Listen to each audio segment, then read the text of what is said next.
Frankenstein, Chapter 14. Some time elapsed before I learned the history of my friends. It was one which could not fail to impress itself deeply on my mind, unfolding as it did a number of circumstances, each interesting and wonderful to one so utterly inexperienced as I was. The name of the old man was de Lacy. He was descended from a good family in France, where he had lived for many years in affluence, respected by his superiors and beloved by his equals. His son was bred in the service of his country, and Agatha had ranked with ladies of the highest distinction. A few months before my arrival they had lived in a large and luxurious city called Paris, surrounded by friends and possessed of every enjoyment which virtue, refinement of intellect, or taste, accomplished by a modern fortune, could afford. The father of Safie had been the cause of their ruin.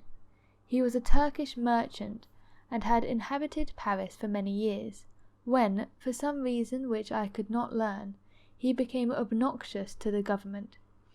He was seized and cast into prison the very day that Safie arrived from Constantinople to join him. He was tried and condemned to death. The injustice of his sentence was very flagrant. All Paris was indignant, and it was judged that his religion and wealth, rather than the crime alleged against him, had been the cause of his condemnation. Felix had accidentally been present at the trial. His horror and indignation were uncontrollable when he heard the decision of the court. He made at that moment a solemn vow to deliver him, and then looked around for the means. After many fruitless attempts to gain admittance to the prison, he found a strongly grated window in an unguarded part of the building, which lighted the dungeon of the unfortunate Mohammedan, who, loaded with chains, waited in despair the execution of the barbarous sentence. Felix visited the grate at night, and made known to the prisoner his intentions to his favour.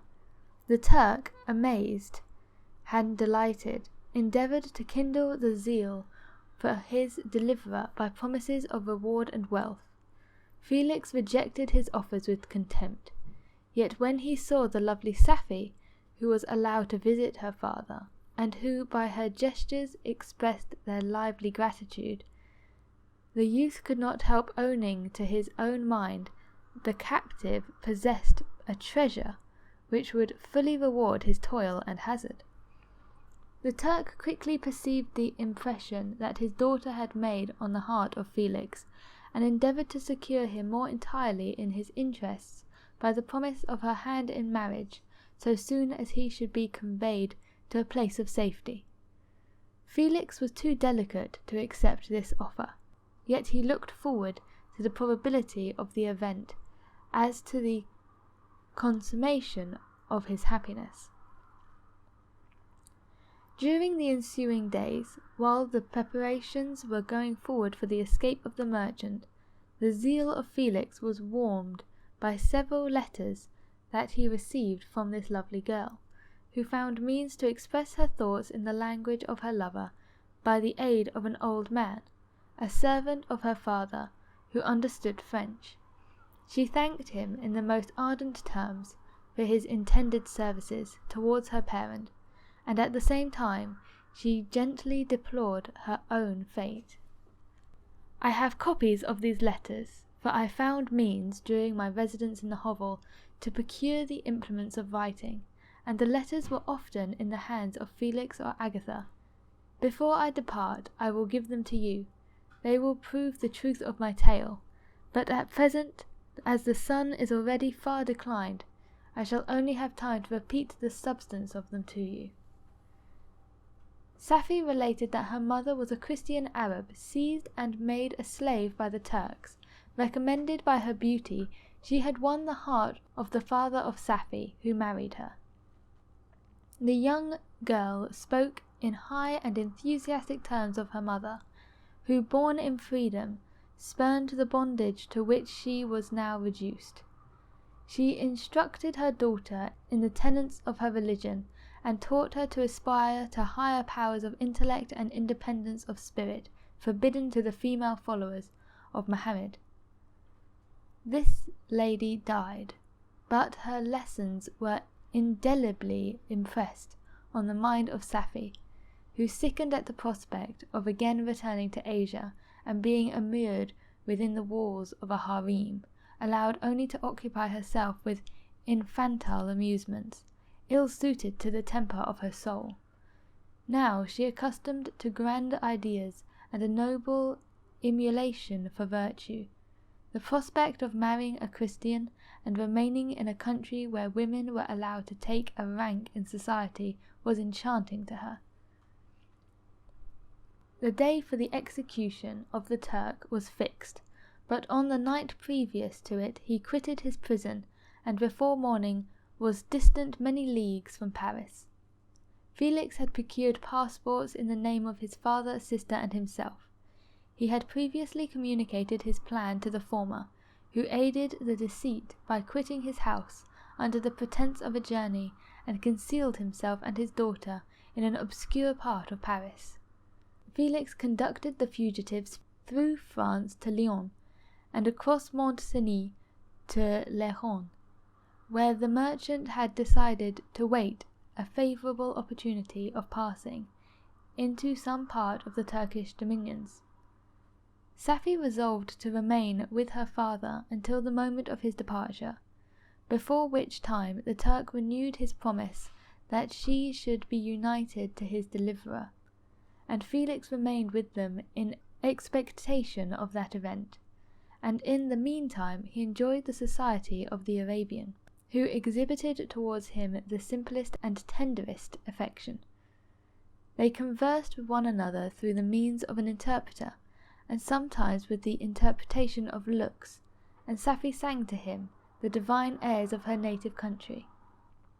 The Turk allowed this intimacy to take place, and encouraged the hopes of the youthful lovers, while in his heart he had formed far other plans.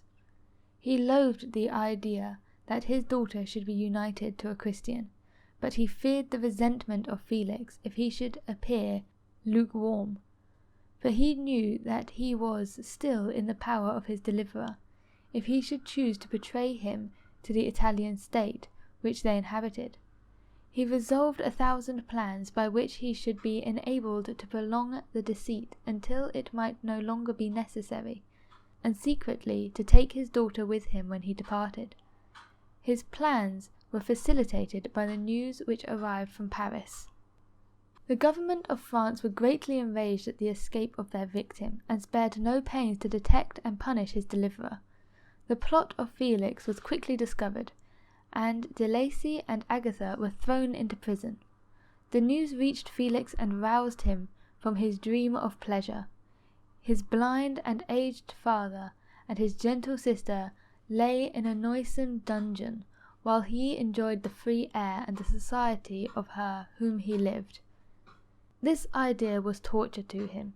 He quickly arranged with the Turk that if the latter should find a favourable opportunity for escape before Felix could return to Italy, Safie should remain as a boarder at the convent at Leron, and then, quitting the lovely Arabian, he hastened to Paris and delivered himself up to the vengeance of the law, hoping to free De Lacy and Agatha by his proceeding. He did not succeed. They remained confined for 5 months before the trial took place, the result of which deprived them of their fortune and condemned them to a perpetual exile from their native country. They found a miserable asylum in the cottage of Germany, where I discovered them. Felix soon learned that the treacherous Turk, for whom he and his family endured such unheard-of oppression, on discovery that his deliverer was thus reduced to poverty and ruin, became a traitor to good feeling and honour, and had quitted Italy with his daughter, insultingly sending Felix a pittance of money to aid him, as he said, in some plan of future maintenance. Such were the events that preyed on the heart of Felix and rendered him, when I first saw him, the most miserable of his family. He could have endured poverty, and while this distress had been the meed of his virtue, he gloried in it. But the ingratitude of the Turk and the loss of his beloved Safie were misfortunes more bitter and irreparable. The arrival of the Arabian now infused new life into his soul. When the news reached Leon that Felix was deprived of his wealth and rank, the merchant commanded his daughter to think no more of her lover, but to prepare to return to her native country. The generous nature of Safie was outraged by this command. She attempted to expostulate with her father, but he left her angrily, reiterating his tyrannical mandate. A few days later the Turk entered his daughter's apartment and told her hastily that he had reason to believe that his residence in Lyon had been divulged, and that he should speedily be delivered up to the French government. He had consequently hired a vessel to convey him to Constantinople, for which city he should sail in a few hours. He intended to leave his daughter under the care of the confidential servant, to follow at her leisure with the greater part of his property, which had not yet arrived in Lyon. When alone, Safie resolved in her own mind the plan of conduct that it would become her to pursue in this emergency. A residence in Turkey was abhorrent to her. Her religion and her feelings were alike adverse to it. By some papers of her father which fell into her hands, she heard of the exile of her lover, and learned the name of the spot where he resided. She hesitated some time, but at length she formed her determination. Taking with her some jewels that belonged to her, and a sum of money, she quitted Italy with an attendant, a native of Lyon, but who understood the common language of Turkey, and departed for Germany. She arrived in safety at a town about 20 leagues from the cottage of De Lacy, when her attendant fell dangerously ill. Safie nursed her with the most devoted affection, but the poor girl died, and the Arabian was left alone, unacquainted with the language of the country, and utterly ignorant of the customs of the world. She fell, however, into good hands. The Italian had mentioned the name of a spot for which they were bound, and after her death the woman of the house in which they had lived took care that Safie should arrive in safety at the cottage of her lover.